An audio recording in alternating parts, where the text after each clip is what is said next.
हमारे साथ जुड़े हुए हैं, परिचय आपका करा के चर्चा शुरू करते हैं। घनेंद्र भारद्वाज जी हैं आम आदमी पार्टी की तरफ से, नीरज तिवारी जी प्रदेश अध्यक्ष है पूर्वांचल मोर्चा के बीजेपी की तरफ से, आदेश भारद्वाज जी कांग्रेस पार्टी की तरफ से हैं हमारे साथ, विपिन शर्मा जी वरिष्ठ पत्रकार हैं, निरंजन पोद्दार जी राजनीतिक विश्लेषक हैं। आप सभी का बहुत स्वागत है। निरंजन पोद्दार जी, क्या सच में छठ की तैयारियों की लड़ाई है या पूर्वांचली वोटरों की? सर सीधा सा सवाल, कोई गोलमोल बात नहीं।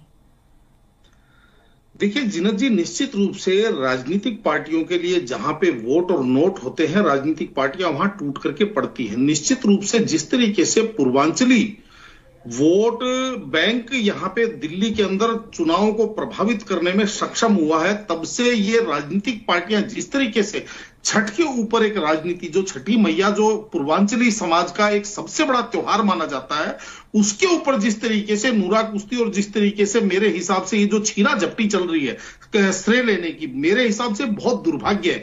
और इसको जीनत जी आपको एक चीज और बता देना चाहता हूं कि जो पूर्वांचली समाज जो छठ व्रती है या जो छठ पूजा का जो अनुष्ठान रखेंगे, वो लोग मेरे हिसाब से राजनीति को देख करके वो किसी भी राजनीतिक पार्टी से संतुष्ट नहीं होंगे। यहां पे अगर हम बात करें आम आदमी पार्टी, भारतीय जनता पार्टी, कांग्रेस, मुख्य रूप से 3 पार्टियां हैं जीनत जी। मेरा ये मानना है कि जिस तरीके से छठ व्रत है और यहाँ पे लाखों की संख्या में लोग इस पर्व को बड़े धूमधाम से मनाते हैं, तो यहाँ पे ये जिस तरीके की रुग्ण राजनीति हो रही है, इसकी बजाय अगर यहाँ पे विकास और समाज को सुविधा देने की अगर कंपटीशन हो या उसके अंदर अगर प्रतिस्पर्धा हो तो क्या बुराई है। भारतीय जनता पार्टी की बात करूं जीनत जी, तो उनके पास आज की तारीख में 7 सांसद हैं और एलजी के माध्यम से गृह मंत्रालय भारतीय जनता पार्टी के द्वारा यहां दिल्ली को संचालित करता है। तो क्यों नहीं भारतीय जनता पार्टी उसके अंदर जाकर के और अपनी तरफ से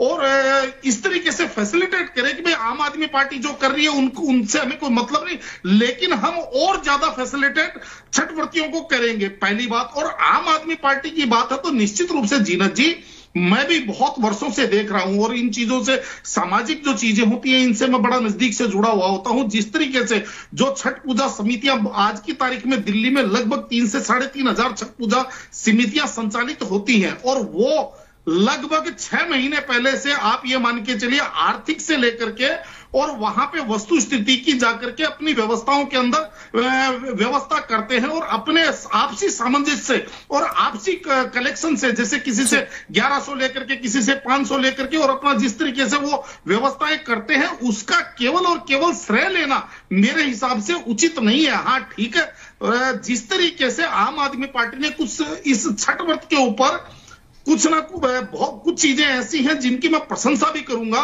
कि जैसे एक तो छठ पूजा की इन्होंने छुट्टी घोषित की, इसके लिए मैं इनको साधुवाद भी देता हूं। और अब इस बार जैसे इन्होंने प्रत्येक निगम को 40,000 रुपया दिया है और छठ व्रतियों की सुविधा के लिए, हालांकि मैं ये मानता हूं कि ऊंट के मुंह में जीरा है ये, इसके अंदर और इनको बढ़ाना चाहिए, क्योंकि जिस तरीके से आज ये समाज दिल्ली के अंदर इतनी विशाल संख्या में है, मेरे हिसाब से जीनत जी बहुत कम है। और ये जो जिस तरीके से कच्चे घाट बनते हैं, इनकी जगह पक्का घाट कर। लेकिन एक बात से मैं बिल्कुल 100% सहमत हूं, जो अभी भारतीय जनता पार्टी के प्रवक्ता कह रहे थे कि जो अभी पिछले समझ लीजिए 1 सप्ताह से जिस तरीके से इन्होंने इस चीज को लिया, इसकी बजाय इनको ये छठ घाटों की व्यवस्था लगभग कुछ 2 महीनों पहले इनकी व्यवस्था करना शुरू करनी। लेकिन निरंजन जी, मेरा सवाल ये है कि हम इसे इस तरह से नहीं लेंगे कि, प्लीज किसी ने ऑन किया हुआ है तो म्यूट कर दीजिएगा, कि हम किसी की भावनाओं को आहत करना चाहते हैं। चाहे समाज में एक भी व्यक्ति है, किसी समुदाय से, किसी धर्म से, किसी जाति से, तो उसको उसके अधिकार है।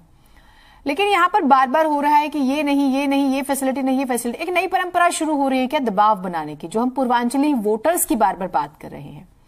मैं देख रही थी बंगाली वोटर्स कितने हैं, पंजाबी कितने हैं, अलग अलग। अब ये डाटा है तो इस पर बात कर लेते हैं। तो कोई नया कल्चर शुरू हो रहा है, नई प्रेशर पॉलिटिक्स भी शुरू हो रही है क्या? क्या सरकारें दबाव में रहती हैं? मैं ये समझना चाह रही हूं, मैं इसका एनालिसिस चाह रही हूं। सरकारें इन चीजों के दबाव में रहें तो मैं ये कह रहा हूं कि बहुत सुखद लगता है, क्योंकि देखिए सरकार किसके लिए होती है? सरकार होती है जनता के लिए, चाहे वो पूर्वांचली हो, चाहे वो कोई भी वर्ग हो, किसी भी धर्म का हो, किसी भी जात का हो, किसी भी क्षेत्र का हो। सरकारें उसकी जो भावनाएं हैं और उसके जो उनकी जो मान्यताएं हैं उनको निभाने में और उनको बिताने में सरकारों का कार्य है, सरकारों का दायित्व है कि उसके लिए फैसिलिटी तैयार करे। आज अगर सब पूर्वांचल समाज संगठित समाज है और संगठित होकर के अगर वो वोट करता है तो मेरे हिसाब से ये लोकतंत्र की मजबूती मानी जाएगी। इसको आप ब्लैकमेलिंग की दृष्टिकोण से मत देखिए। वो ये नहीं कह रहा, पूर्वांचली समाज कतई ये नहीं कह रहा कि आप हमें ये दो नहीं तो हम वोट आपको वोट नहीं देंगे।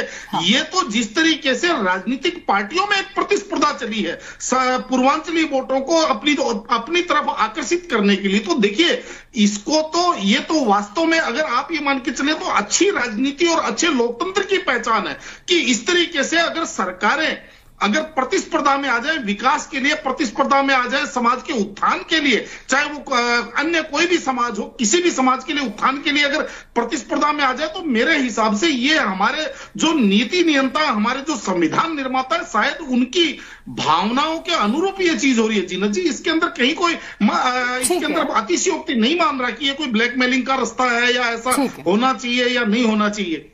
जी, फाइनल कमेंट जल्दी से दीजिएगा। निश्चित रूप से जीनत जी, मैं तो एक ही बात कहता हूं कि आस्था का पर्व है और आस्था के साथ मजाक नहीं होना चाहिए। जिस तरीके से छठ व्रती छठ के बाद के अंदर बहुत सारी बीमारियों से ग्रसित हो जाते हैं क्योंकि दूषित पानी होता है और अधूरी अव्यवस्थाएं होती है। मेरे हिसाब से सरकार को एक समय रहते समुचित व्यवस्थाएं करके और छठ व्रतियों को जब ये फैसिलिटेट करेंगे तो उनको अपने आप दिखेगा, श्रेय अपने आप मिलेगा। उसके अंदर ये टेलीविजन पे बैठ करके केवल इस पार्टी ने या उस पार्टी ने, तमाम जो राजनीतिक पार्टियां श्रेय लेने का प्रयास करती है, मेरे हिसाब से इसका कोई बहुत ज्यादा अहमियत है नहीं। क्योंकि जो जनता जब घाटों पे जाती है तो वो स्वयं उस चीज को देखती है और स्वयं अपना परसेप्शन बनाती है। केवल भारद्वाज जी के या नीरज जी के कहने से जनता कुछ नहीं मानती इस चीज को। मैं तो ये बात कहना चाहता हूँ। बहुत शुक्रिया आप सभी का। समय मेरे पास इतना ही था।